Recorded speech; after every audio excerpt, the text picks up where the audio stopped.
Alright, now we come with my alma mater, Mage. That really does not apply, but I wanted to say it anyway.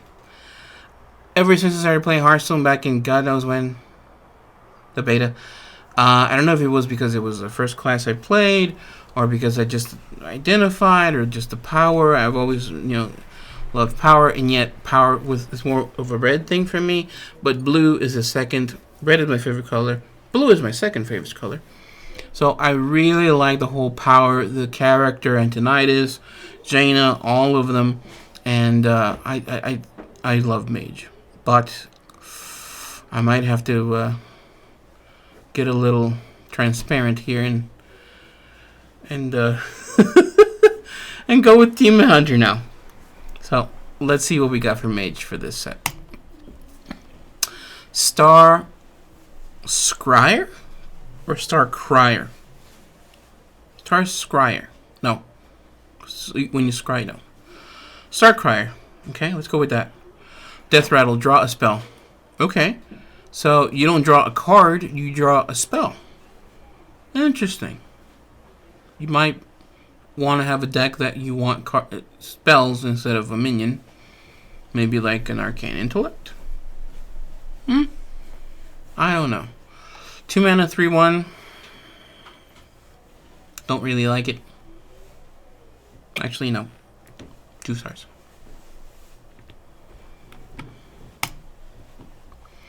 Netherwind Portal. Secret. After your opponent casts a spell, summon a random 4-cost minion. I don't like this. I've never... there's been something about Mage that I've never liked their secrets. I don't think there's one I think... Ruins? I can't remember the name. The one that deals 6 damage to something you summon. I think I like that better. That was probably the one I liked the most. Counterspell was my original one that I really liked until everybody got smart and started playing coin or started playing something small. Of course, but I always, back when I used to play Yu-Gi-Oh, I always loved having that trap card, Solemn Judgment, ready to pop off to negate basically anything I wanted. So I was really into traps for Yu-Gi-Oh, and I really like secrets because they would pop. I wish that they gave you the option of popping secrets when you wanted to, so it was optional. I'm hoping that in the future Hearthstone does that, and there's cards that you can play that you pay the cost, but they won't activate until you let them activate. Odds are they're not going to do that. But it's something that I would particularly enjoy. A little more control as to when your secrets, go off. Or having certain secrets that you can have the option to. So let's say they do play a spell, but do you want it to go off at that time? Maybe yes, maybe not. Then again, it relies on an opponent's being there. What if they don't answer, and maybe put a timer on there? 5 seconds to answer whether or not you want it to trigger? I don't know. Maybe it's too hard of a mechanic. Anyways, back to the card. A random 4-cost minion. You're basically getting, I guess, a 1 discount on a 4-mana minion. I don't like it. You never know what could pop up. Yeah, no, sorry. 2 stars. Deep Freeze. Freeze an enemy. Summon 2 3/6 water elementals for 8 mana. Okay. Obviously, if you get this discounted, stupendous. But these are cards, I think, that are for people that are playing from behind. And I've never liked playing from behind. I always like to be in control, and I always like to be winning the game. And if I lose the initiative, is that how you say it? If I lose the board, I lose, I guess, I lose the initiative. Then I like to have something in my back pocket to play and get back on top. I think Deep Freeze is not that kind of a card. It's just, again, one more stalling. Maybe there's something big on the board you want to stop. Or maybe you're facing a Demon Hunter or a Warrior or a Hunter that has a big weapon. I don't know. I'm really torn about this. I'm thinking I'm gonna have to give it a 3-star. I think it has potential because it summons 2 3/6 water elementals. I'm always liking effects or things that with Mage was freeze. That if something is frozen, you can have the option to either give it more damage, or basically remove it. But I don't know. I tried playing elementals with the little icicle, the one you summon for 5 and summons 2 little icicles. It does help. But I don't know. 3 stars. Incanter's Flow. Reduce the cost of spells in your deck by 1. This is broken. If you get it early. If you get it mid-game, probably still good. But this card, you want it in the beginning, especially if you're going to go with a no minion mage deck, or spell mage, or pure spell mage, pure arcane mage. I don't know how you want to call it, but this is one of the cards that you want in your hand ASAP. And then on top of that, you want to draw a lot of cards. So this card, you're going to need it up front and with a lot of draw, and just roll out. Font of Power. Again, in the no mage minion, 5 stars, no doubt. Even if you get crappy mage minions, they're very few and far in between. I think most of the time they're going to be pretty good, and especially if you get any of the Highlander. Well, like one Highlander card, of course, or something that it takes benefit of your hand. Man, I'm a mage player. I should know which cards I want to get. But like an Antonidas, on a spell only deck. Yes, please. What else? A Khadgar. What else? It just, I'm liking it. Easy. Craft Golden, by the way. After a Pexis Smuggler. After you play a secret, discover a spell.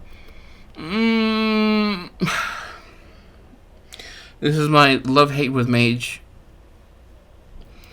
I think Mage needs to, if they're going to keep secrets around, you got to make them 2 mana. 3 mana is just too slow. I've always tried to get stuff like this rolling. But somehow one of the secrets are so bad that they're slow, or that they can be people can play around them easily, that it's just upsetting. Time and time again, I've tried to play with Secret Mage. It's always been a disappointment. Very few times they come in clutch. And this card, 2 mana, 2/3. Yeah, it sets up for you to put it up and then play a secret. I think it's just too slow. Discovering a spell, it could be anything.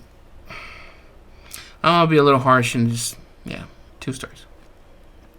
Sorry. Apexis Blast. Deal 5 damage. If your deck has no minions, summon a random 5 cost. I'm torn between giving this a 5 or a 4 star. I'm gonna go with 4. Yeah. A 5-drop could be amazing, could be not. Again, going back to the Nether portal, you can summon a 4-drop and all of a sudden get what is it? Norse Dormu 4 mana 8/8. Yeah, but that's a high roll. I'm not. So 5, do 5, get a random 5 cost. Okay. Is it broken? I would say no. I mean, I remember playing Firelands. It was an R include, so it's probably going to be in every deck. It's going to be a 5-star rating. Maybe not. No. I could be wrong. Evocation. Fill your hand with random mage spells. At the end of your turn, discard them. When I first saw this card, I didn't like it. I was like, you know what? If I can't keep them, then what's the point? Or if they don't get a discount or something more than that. But seeing the other card that reduced your hand or your spells in your deck by 1, I think it lets you have the option to find that one card that you want. Let's say your opponent's down to 10 mana. I mean 10 mana, 10 health. You play it. You have an option to play 10 mana spells, like Pyroblast, or maybe in the future more spells that can come out. So by it being discounted, I think it's good. I think overall, this no minion mage is going to be a deck, definitely. What kind of tier will it be? Who knows? I'm going to say it's a 5-star card with an asterisk. I think if you can get it to 0 mana and have an empty enough hand, you can find the card that you're looking for, or cards that'll be useful to probably get you out of a pinch. But I don't know. I like the versatility. You could find something defensive. You can find something that will win you the game outright. If it costs 0, even better. Astromancer Solarian. Spell damage +1. Death Rattle, shuffle Solarian Prime into your deck. So it's 2 mana, 3/2.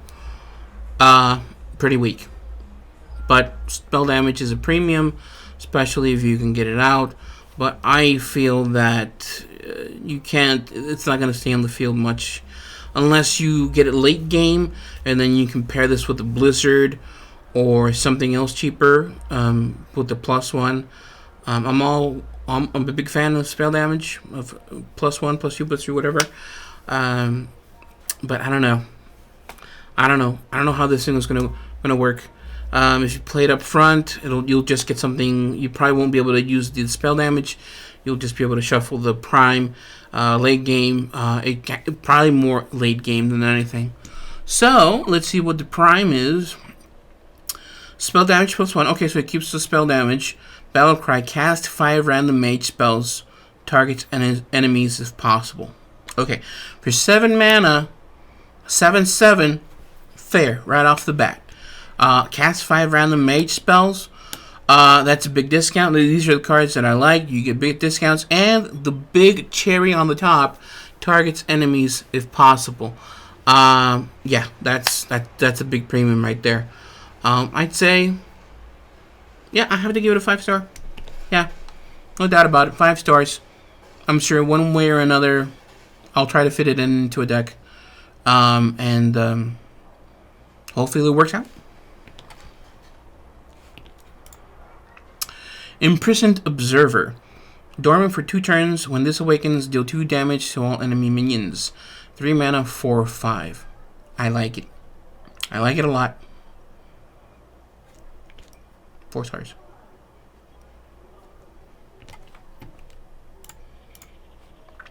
Okay, and with that, we have all the mage cards. I think we got a few delectable choices. Overall, I do not like the set.